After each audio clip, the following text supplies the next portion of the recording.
Hello everyone, and welcome back to JAS Reviews.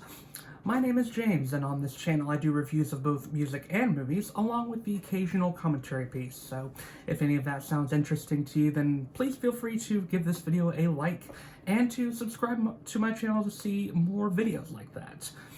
And today I am doing another individual movie review, this time for the fourth in the Thor series in the Marvel Cinematic Universe, entitled Love and Thunder, directed by Taika Waititi. So let's talk about the MCU just a little bit first. I don't want to overextend or talk too much about my thoughts on it because I don't want this review going on forever. But, I mean, the MCU has quite the history, and I haven't really talked about that many Marvel movies on my channel. I would say the first three phases of Marvel were pretty solid to really good. I mean, they have some really quality movies out there, I think.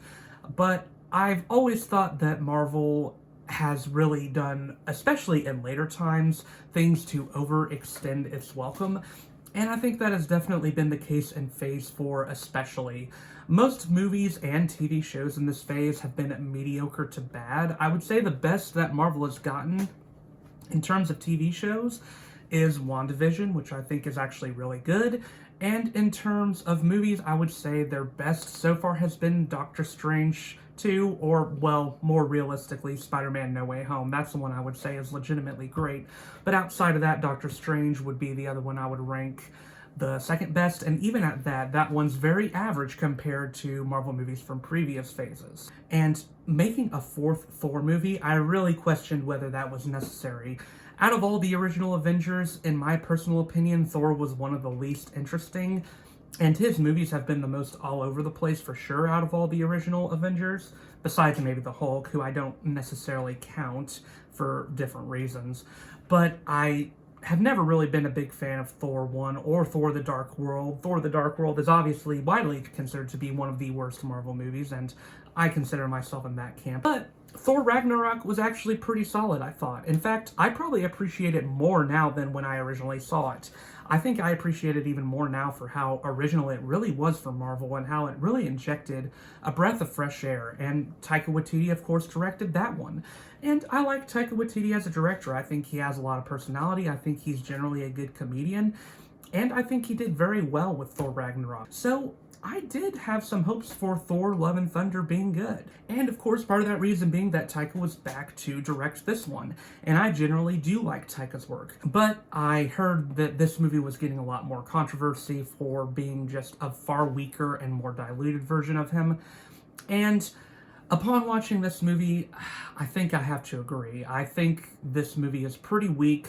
But honestly, it's not surprising with how weak it is. It's pretty much in line with the rest of Phase 4 Marvel movies and being some of the weakest and most underwhelming out there. Now, at the center of this movie is actually a pretty intriguing plot, I think. It's just unfortunate they didn't do much with it. The main villain in here is someone who is going after and killing gods, Gorr the God Butcher. And of course that would pose a threat to Thor, as he is a god.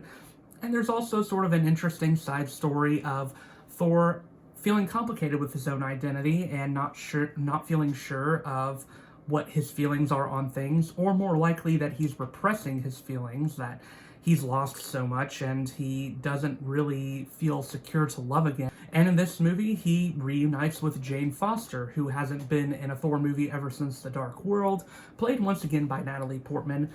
And Jane Foster has some secrets of her own, some specifically health issues that she's dealing with, but she gets the power of Thor's hammer Mjolnir that he has not had for a long time, and so of course he's very confused by this, and that ignites him trying to figure out how she got that. So Thor and the new Thor, who is Jane Foster, team up with Korg and King Valkyrie to try and recruit other gods to take down Gorr as an existential threat to their existence.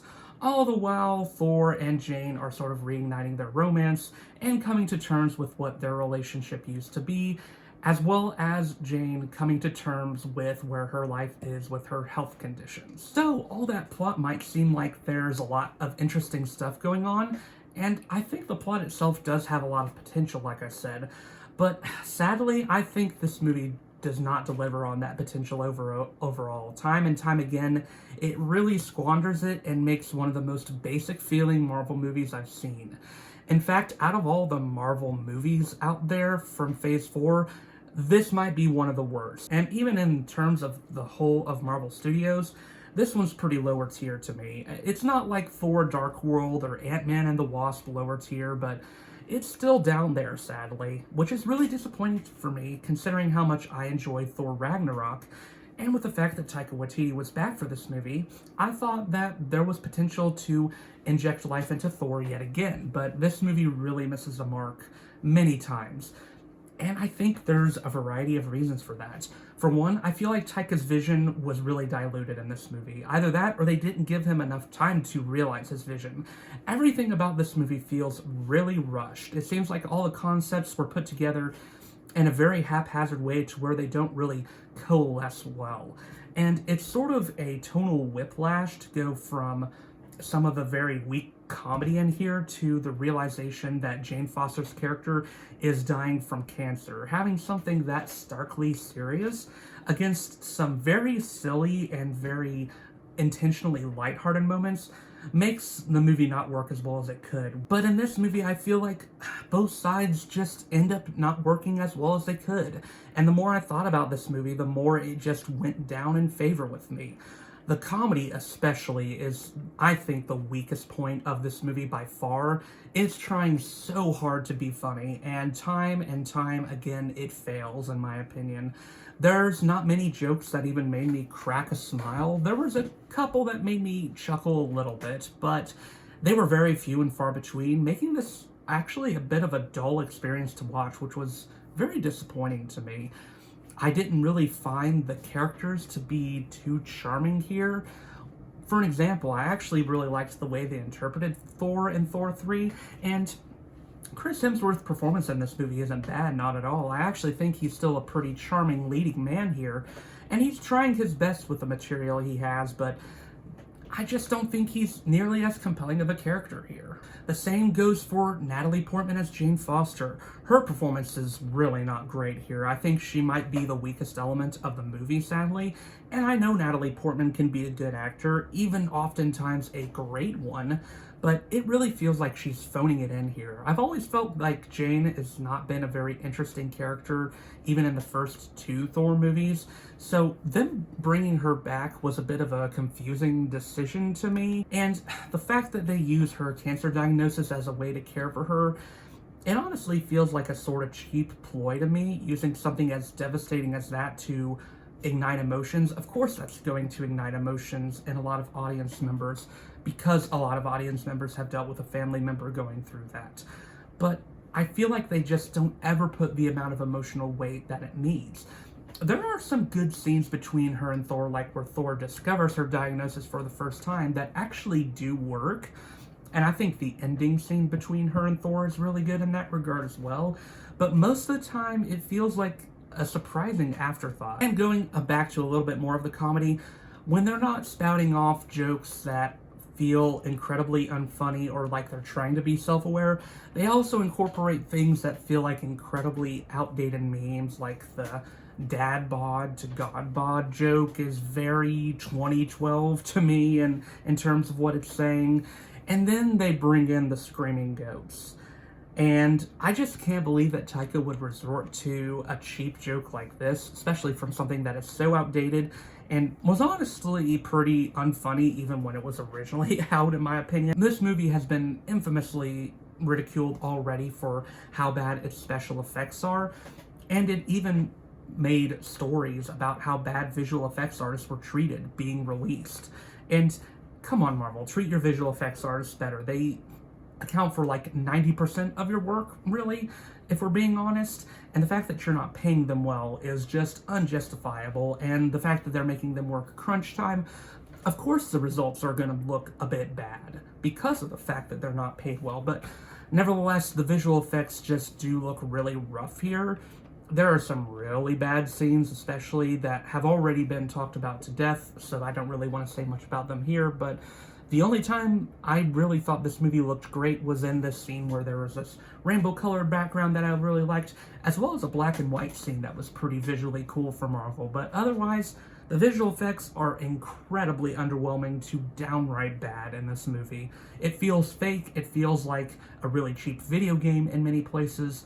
I did not care for it at all. Let's talk about a couple of the good aspects of this movie. I do think probably the best aspect of this movie was Christian Bale as Gore. He really dedicates to his performance here. I think he just really goes all in on this villain character.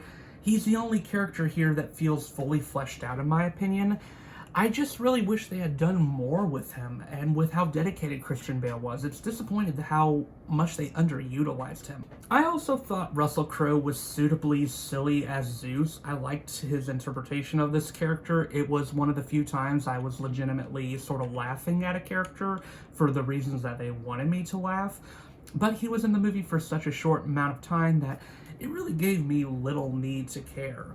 And like I said, Chris Hemsworth isn't bad as Thor at all in here. I feel like he isn't nearly as good as he is in Thor Ragnarok, but he was a charming enough lead man. And there were, like I said, some places where the themes of love and of trying to find your identity or trying to understand that love when it hurts is actual love is interesting, but they never really go into the depths of what that means, of how painful love can be when it's not reciprocated or when it's lost. And I think there really could have been something valuable said about that, but it's just so utterly buried under the cheap visuals, the bad jokes, and the overall underwhelming acting and rough around the edges story. So overall, I mean, this was a real letdown for me. I had hopes for this one in comparison to the other Phase 4 movies because Taika's name was plastered on it, but I feel like Marvel didn't give him much opportunity to fully realize his vision. I think a lot of it was diluted, and it felt like a rough draft to me more than anything else. It felt like there was a lot of things missing here that could have been really built upon if there was more time given.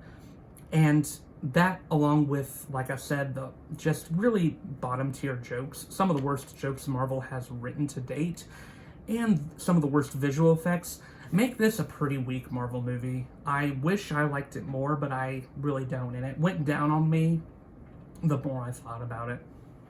2 out of 5 stars for me. Sadly, this is one of my least favorite movies of the year. Wish I didn't have to say that, but maybe it's time for Marvel to step back and try to put more effort into their films and give them the time they need. But based on how Phase 5 and 6 are looking, it seems like they're going to continue pumping out the content. And I'll be honest, I'm not sure how much longer I'll be on board for it. So yeah, that's my review of Thor: Love and Thunder. What were your thoughts on this movie? Let me know in the comments down below. And once again, my name is James. I do reviews of both music and movies, along with the occasional commentary piece. So if any of that sounds interesting to you, then please feel free to like this video and subscribe to my channel to see future content like that. But until then, I will see you all in the next video.